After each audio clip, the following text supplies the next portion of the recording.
Are some people just born motivated? Is there a drive in every one of us that propels us forward?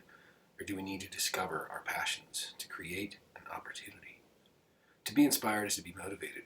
And for this kid, it was a high school music teacher who connected him to the world of learning by tapping into that motivation. My brothers both played the drums, loud and proud. It was a physical need, it seemed. Sticks in hands, stereo blaring, drums pulsing. I could feel it in my very soul. Rhythm and beat, rhythm and beat. They both chose to play the drums and practiced every day like it was a performance every time. Rock stars on stage. In a study of class choice option, Pendergast and Robinson 2020 found students' strong interest in both alternative instrument choice classes, such as guitar and ukulele, and smaller ensemble classes. So we need to provide choice to engage more new students. Little babies love to laugh and babble and learn. It's a natural reaction to attention, and it gets a similar response from the caregiver or the provider. Our senses just seem to absorb information, and we engage creatively and individually, thus empowering the self to motivate to learn. Can you tap into a personal source of inspiration? Does it grow if you practice it? Internal drivers require external resources and applications to nurture that motivation, such as teachers, coaches, and role models. But it's the self-control and choice which motivates students to practice with intent. Coaches and teachers drive us to develop teamwork. Being a part of something that is growing in ability and strength and proficiency encourages and motivates. These external interests become internal drivers, like the little engine that could. I think I can, becomes motivation. Creativity.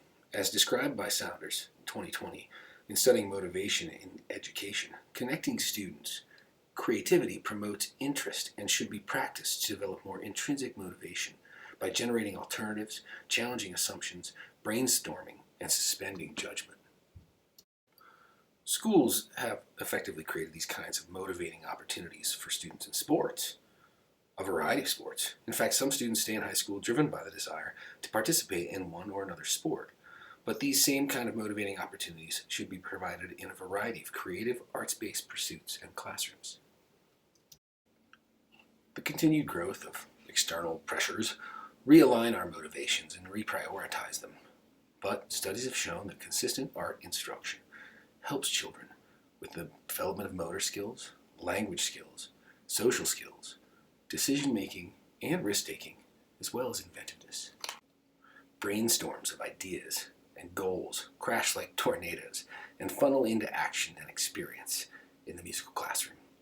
The purpose of art is to produce thinking.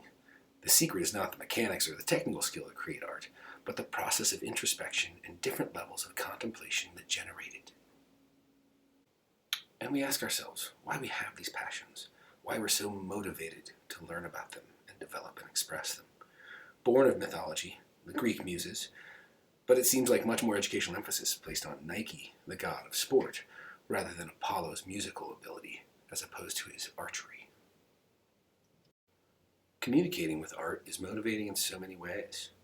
Every emotion, shared experience, even if interpreted differently, motivates. There we are, all looking at the same piece of art. We all take something from it and give something back, certainly recognition. But without words, we individually interpret the painter's expression.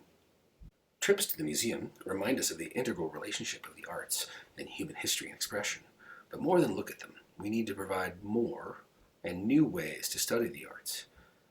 There is a challenge of quantifying the outcomes of alternative music classrooms, but the engagement is obvious and the collaboration very valuable. Motivated learners. All students need tools to succeed, realistic challenges, and positive outcomes, small and large.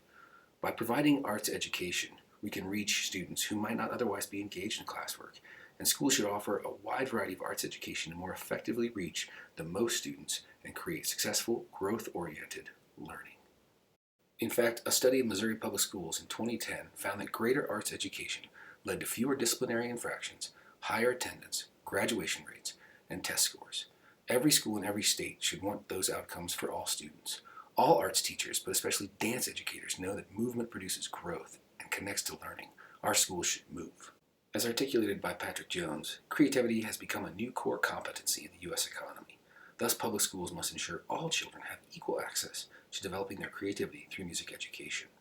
This skill development needs to be provided through a more individualized public music education experience to reach more students. I remember the first time I was motivated to learn something that suddenly seemed so important to me, but I wasn't sure why. I'd heard my mom in her guitar lesson singing Moonshadow by Cat Stevens. She and the music seemed to be so alive, so together. It was an expression that I wanted to be able to experience, to feel, and to harness over and over. As my mom grew older, she seemed to return to purpose of motivation.